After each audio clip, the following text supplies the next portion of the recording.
សម្រាប់នៅថ្ងៃទី2មិថុនាខាងមុខនេះសម្រាប់មានផែនការនិមន្តធម្មយុត្រាទៀតដោយ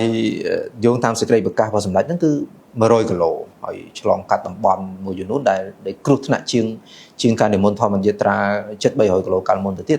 ខ្ញុំប្រកាសណាពិតជាឆ្ងល់មែនតើហើយបានសម្ដេចចេះតែចង់និមន្តទៅព្រៃព្រោះទាកក៏ច្រើនសត្វអាស៊ីរពឹសក៏ច្រើនគ្រោះថ្នាក់ច្រើនហើយសម្ដេចមានឋានៈមានទូនាទីមានការទទួលខុសត្រូវធំច្រើនមែនតើដែលសម្ដេចទៅបំពេញមិនក៏សម្ដេចមិនព្រមនិមន្តគង់នៅម៉ាស៊ីនជាបែរជាចេះតែមិនចង់ចូលទៅព្រៃរហូតទៀតគឺឆ្ងល់ច្រើនហើយជាពិសេសពេលដែលបង្ហោះហើយទៅគឺជាដេញសួរតែមានហេតុផលអីទៀតបានហើយបានសុកនិមន្តទៀតអីទៀតតាមពិតទៅដំណើរធម្មយាត្រានេះគឺក្នុងគោលបំណងដើម្បីនឹងលើកកម្ពស់ការយល់ដឹងផ្នែកខាងបរិស្ថានសារៈសំខាន់នៃព្រៃឈើចង់ចម្រើនពរពុទ្ធបរិស័ទលោកបានជ្រាបថាតើព្រៃឈើលោកមានសារៈសំខាន់យ៉ាងដូចម្តេចជាពិសេសសម្រាប់សង្គមជាតិទាំងមូលតែម្ដងទី1ទី2ទៀតគឺការនិមន្តទៅចូលព្រៃនេះក៏ជាបទពិសោធន៍មួយផ្ទាល់ខ្លួនដែរសម្រាប់ការស្វែងយល់អំពីព្រៃឈើស្វែងយល់ជាពិសេសខ្លួនឯងតែម្ដងក្នុងការធ្វើដំណើរដ៏លំបាកនៅក្នុងព្រៃភ្នំដែរស្ងាត់ចងំដាច់ឆ្ងាយពីភូមិនៃស្រុកដូចជាដំណើរ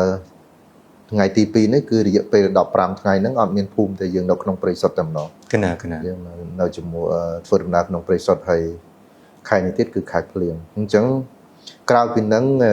ជួរភ្នំកវាញនេះដែលអង់គ្លេសហៅថា Cardamom Range ជាសម្រាប់អាត្មាផ្ទាល់ទេវាជួរភ្នំក្រវាញនេះជាទេពនិមិត្តនៅលើភពផែនដីដែលជាកម្មសិទ្ធិរបស់ខ្មែរយើងអញ្ចឹងការនិមន្តទៅចូលទៅក្នុងព្រៃនេះក្រៅតែអំពីការលើកកម្ពស់នៃការយល់ដឹងអំពីសារៈសំខាន់នៃព្រៃឈើក៏ជាការចូលទៅយកសម្រាប់ព្រៃខ្មែរយកមកប្រាប់ដល់សង្គមប្រាប់ដល់ញាតិញោមថាយើងមានព្រៃស្អាតព្រៃភ្នំយើងល្អយើងត្រូវតែថែរក្សាជាមរតកសម្រាប់កូនចៅយើងជំនាន់ក្រោយថែមទៀតផងរឿងលំបាកនោះវាលំបាកហើយដើរភ្នំមិនស្រួលទេហើយបើយើងដើរមួយថ្ងៃពីរថ្ងៃអត់អីទេអានឹងវាសុបាយទេវាតែបើយើងដើរកាន់ខែហើយវាមិនមែនការដើរភ្នំមួយខែពីរខែអញ្ចឹងវាមិនទៅរស់សុបាយណាស់កើតទេព្រោះគឺជឿខ្លួនវាគ្រោះថ្នាក់វាប្រឈមនឹងបញ្ហាច្រើនណាស់ព្រោះហើយក៏មិនមែនតែអាត្មាម្នាក់ឯងដែលជាអ្នកដើរចូលទៅភ្នំអញ្ចឹងយើងឃើញមានពួកអស់លោកមួយចំនួនដែលលោកព្យាយាមផ្សព្វផ្សាយអំពីព្រៃខ្មែរអំពីភ្នំខ្មែរទាំងអស់ហ្នឹងគឺអាត្មាសូមកត់សរសើរអស់លោកទាំងអស់ហ្នឹងដែលលោកព្យាយាមថតនៅ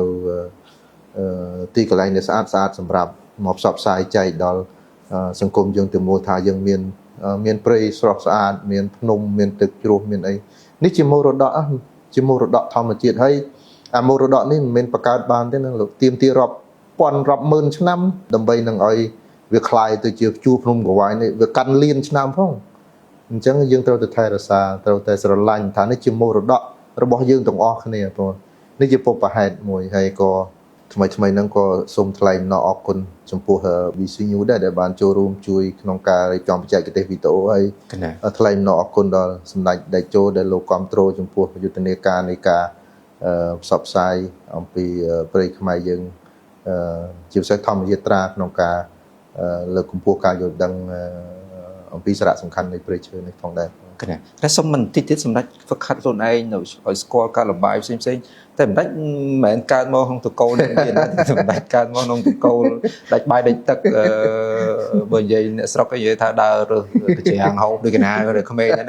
ហើយសម្ដេចមុនទៅរៀនអីមុនតំបំដល់ថ្ងៃនេះគឺឆ្លងកាត់ការលំបាកច្រើនមិនមែនមានលុយរៀនមិនមែនកើតមកមានលុយ1លានក្នុងកង់ណាគឺលំបាកអញ្ចឹង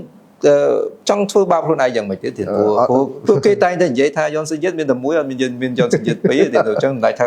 គ្រោះថ្នាក់ហានិភ័យថ្មអីផ្សេងតែមិនដាច់អាចបញ្ជាក់ឡើងនឹងទីបានទេចា៎អាត្មាមិនមែនជាមនុស្សម្នាក់ដែលខ្វល់ខ្វាយរឿងព្រៃឈើតែម្នាក់ឯងទេនិយាយអំពីសារៈសំខាន់នៃព្រៃឈើតែវាមានអស់លោកជាច្រើនអ្នកទៀតហើយចំពោះការអប់រំខ្លួនឯងនេះអញ្ចឹងទេលោកដោយសារតែព្រៃវាធំភ្នំវាខ្ពស់ហើយអាចកំបាំងនៃព្រៃភ្នំនឹងវាច្រើន ហើយបើយើងយកមកនិយាយប្រាប់គេកន្លែងខ្លះ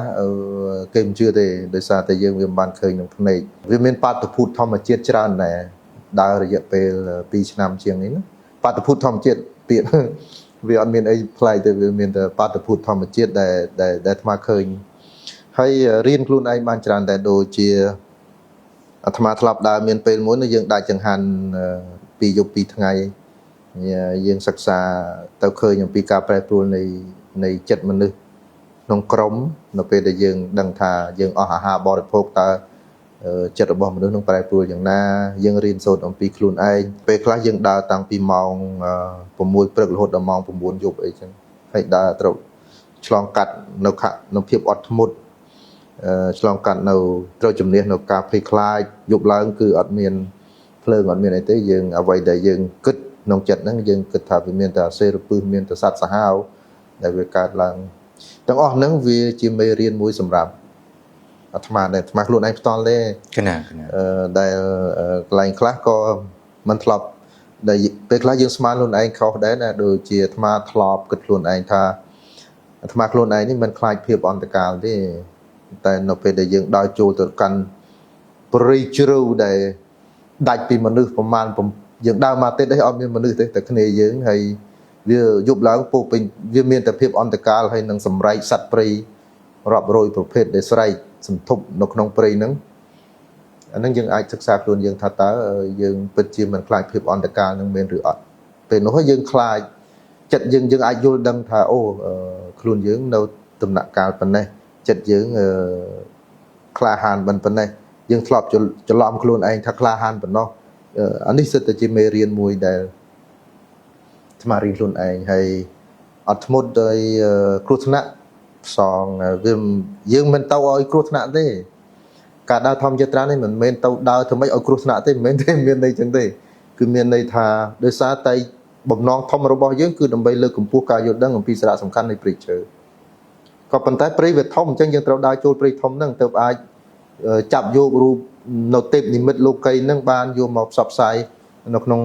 សម្រាប់ពុទ្ធសម្រាប់សង្គមយើងទាំងមូលបងអញ្ចឹងទាំងអស់ហ្នឹងវាសុទ្ធតែជាដំណើរនៃការសិក្សារៀនសូត្រទាំងអស់យើងត្រូវការភាពអត់ធ្មត់យើងត្រូវការសាមគ្គីគ្នារស់នៅក្នុងព្រៃការចែករំលែកការយកចិត្តទុកដាក់ការថែរក្សាគ្នា30-40នាក់ហ្នឹងយើងត្រូវដើរជុំគ្នាស្រឡាញ់គ្នាអោបកសោបគ្នាទោះមានរឿងអីដោយហើយមានរឿងច្រើនណាស់ដែលអាត្មាមិនអាចនិយាយអស់នៅទីនេះក្នុងរយៈពេលប្រហែលជា 4-5 ឆ្នាំដែលដើរនេះគឺរឿងរ៉ាវច្រើនប៉ុន្តែព្រៃបើដើរកាន់ខែចាប់ពីមួយខែឡើងអីហើយឲ្យសុបាយវាមិនសុបាយទេលោកវាសុទ្ធតែពោពេញទៅដោយភាពហត់នឿយនិងគ្រោះថ្នាក់គណៈអរគុណស្មែ